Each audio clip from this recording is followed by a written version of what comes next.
Laynie, and how are you guys doing today? I'd like to start by saying if you're new to my channel, welcome. If you're returning to my channel, thank you so much. I truly appreciate it. If you can't tell, I'm feeling a little bold today. I was actually looking at Pinterest for a little inspiration today. That is the look I saw on Pinterest that really inspired me. To recreate this look, I wasn't trying to stick exactly to it because I don't have all of the specific eyeshadows that were used in this look. There were definitely more matte shadows and mine are more metallic. Sometimes it's just fun to play with the products you already have in your collection. If you want to see how I got this silver, glitter, colorful cut crease, then just keep watching.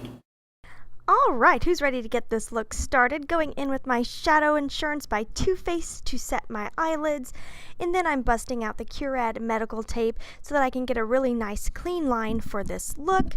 I'm using the Ultimate Basics palette to really start my crease, grabbing that gray taupey color and laying it into the crease with my Morphe brush, and just getting that shape of the eye really set in place and building up the pigmentation. Next, I'm grabbing that darker smoky gray from the palette again to really start defining the crease, defining the shape of the lid that I'm wanting to really set way for that cut crease. And we are going bold today, guys. So bold, so much fun. I'm so excited. Now you want to be careful not to go too far in with the gray tones because that can make your eye look heavy. So you want to stop about 3/4 of the way in. Grabbing up my nice bold and vibrant palettes here. This one is by Naked Cosmetics from BoxyCharm, and this orange is phenomenal. I mean, look at it. It's so foiled, so pigmented, so creamy. It's amazing. I'm using a flat concealer brush by Morphe to lay down that pigmentation. This look is going to be all about fading and blending from one color to the next. Grabbing this magenta shade from the Palette 5 by Younique, tapping off any excess, and then starting where that orange is tapering off and blending it out. We don't want it to look like one color and then the next. We want this to be like an ombre effect. Grabbing that burgundy shade from the Naked Cosmetics palette and laying it on the outer edge of my lid and bringing it slightly into the crease for a really seamless transition. These Naked Cosmetics colors are some of the most buttery I've ever used. Grabbing this deep purple shade from Palette 5, tapping off the excess, it's time to really focus on that really bold outer edge. I am adjusting my tape for a more elongated eye. That's what was in the picture, so that's what I'm trying to copy here.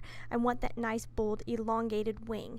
I'm following the edge of the tape with that deep purple. It's going to give us a really nice, intense outer edge, and it's going to help us create that wing, having that dark pigmentation. And I'm just really following the tape, which makes it super simple.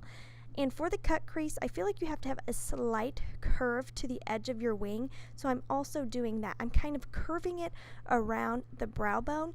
The silver detail in this look is definitely going to help us get that really full-on cut crease appearance. This is the Tattoo color by Maybelline in Silver Spark. I'm using a angled eyeliner brush, and I'm starting at the very inner corner of my eye and just tracing where we have laid down those eyeshadows. I will say, tricky thing here, I have hooded eyes, so my skin crinkles whenever I relax my face, so it's not going to be as crisp and clear as in the picture, but I'm going to do my darndest. I'm just tracing exactly where we left off with those eyeshadows and bringing it all the way out to the tail of the wing. This is important here. I'm going back in with those eyeshadows and trying to clean up my line. Grabbing this chrome color from Palette 5, which is unbelievably reflective. It's amazing.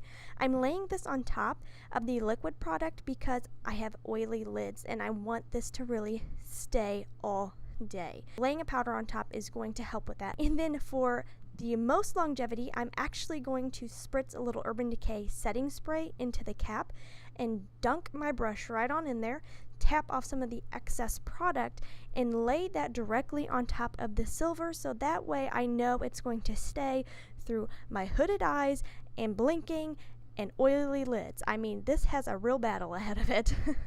You want to give that setting spray a little time to dry fully without blinking a bunch or doing really anything. Just sit as still as possible. Once that has set, I'm actually going back in one more time with those eyeshadows and again trying to define that silver detail. Going back in with the taupey gray and the smoky gray shadows from the Ultimate Basics palette and defining the top line of the silver detail. That is going to give us that full-on cut crease appearance. You guys, I said we were going bold, and I wasn't kidding. No one said this was going to be easy, but we will get through it. So just really defining that cut crease, defining that silver detail. I think that is what really makes this look extra special. So we want to make sure it's a showstopper. I mean, look at how reflective that silver is, and those gray eyeshadows make such a difference. And then for an added brightness, I'm grabbing that matte lightest shade in the Ultimate Basics palette and laying it into the inner corner and brow because we don't want those to look heavy, and I don't recommend doing a shimmer since we've got so much going on. A matte really makes it pop.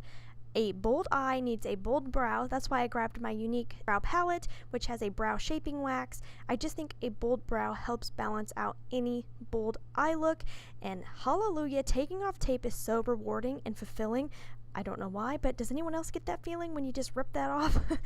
To put my own spin on this look, I am going in with the Makeup Forever Iridescent Eye Glitter. I don't know why, but it was just calling my name. I'm laying it into the innermost corner of my eye, and this glitter is so cool. It looks white, but it picks up the tones it's around, so it is totally picking up that warmth of the orange. It's so cool. It's hard to pick up on camera, guys. I do apologize for that, but in person, it was like, bam, reflective orange glitter. It looked really, really neat. So that I don't get any fallout, I am going back in with my setting spray over top. This trick really works. It helps the glitter stay put. When I have a seriously bold eye, I want seriously perfect skin. So I'm starting with my Ordinary primer, so I have like no pores. And then I'm going in with my Urban Decay All Nighter foundation and applying it with this Luxie brush. I don't know why, but I'm obsessed with the way this brush applies any liquid foundation. I think it looks so pretty. It does such a good job. And look at how matte I am, and I almost look kind of freaky. It's like almost like you're dead when you're so matte. And I'm going to do a little more matte before I put any life back into my face. I'm grabbing my NARS Matte Creamy Concealer. I think that's what it's called. I'm blanking all of a sudden. And I'm applying that under the eyes because I have a lot of darkness, a lot of blue under the eyes, and that is just taking away from this eye look. We want bright under eyes when you're going this bold. So definitely putting down a good coat of that and working it in as close to the glitter as I can so I can cancel out any darkness, any blue under eye that I'm suffering from right now. And for some reason my eyes are extra blue lately. I don't know what the deal is. Also brightening the inner portion of my face with that concealer. I will link my review of that concealer below, and I am still really enjoying it. To bring the life back into my face, I'm using my Younique cream highlighter in this frosty gold color. It's beautiful, and I put it right onto the cheekbones while my foundation is still damp, and it just gives you the healthiest glow without looking greasy at all. Again, to get rid of those blue dark under eyes I'm suffering from, I'm using my Ofra banana powder because it's going to set the concealer a little bit while totally combating that blue. And now it's time to jazz up the rest of my face using my Too Faced Cocoa Contour Powder to start chiseling out some cheekbones. I am keeping it a little bit soft since we have such a bold eye look. Also warming up the face with my Coastal Scents bronzer because I do look so matte. I want a little warmth on the perimeter of my face to really give it more life. Bronzer also helps contour the face without being too harsh, which is something I really love about it. Doing a slight nose contour with that Too Faced Cocoa Contour Powder and then buffing it out with that same puff brush I used earlier because I don't like a harsh nose contour. I'm using this blush because it's got a slight orange undertone to it without being so orange.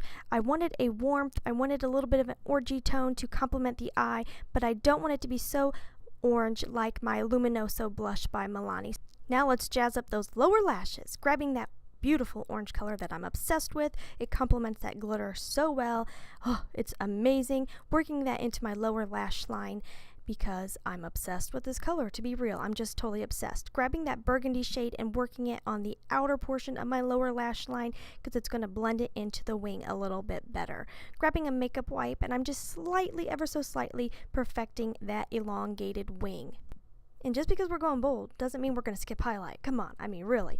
I'm using this iridescent white shade by Younique. I'm obsessed with it. It's a nice frosty white color and it totally makes the cheekbones pop. And I think it looks really beautiful with this look. It definitely complements the silver detailing in the eye. Using my 3D mascara off camera, And then going back in with that highlight and popping it in the inner corner just before the glitter to give it that little extra brightness, and putting white eyeliner into my waterline to really make my eyes look bright and open. For a really sexy smoky eye, I like black in the waterline, but for something this bold, I think white really helps keep the eye open. Applying the Milani Metallic Liquid Lipstick in Mad About You. I personally think this shade is pretty perfect, but you know, I might be a little bit partial to this look because it took me like 45 minutes, no joke. But that completes it. This brings it all together. Of course, setting spray is the final touch. I hope you guys truly enjoyed this video. I had the best time, so much fun putting it together, going out of my comfort zone and just rocking out those bold colors. If you haven't subscribed, please subscribe. I would love to have you be a part of my YouTube family. And as always, please try to stay positive, because at the end of the day, that is truly all we can try to do. Thank you so much for watching. Have a wonderful day.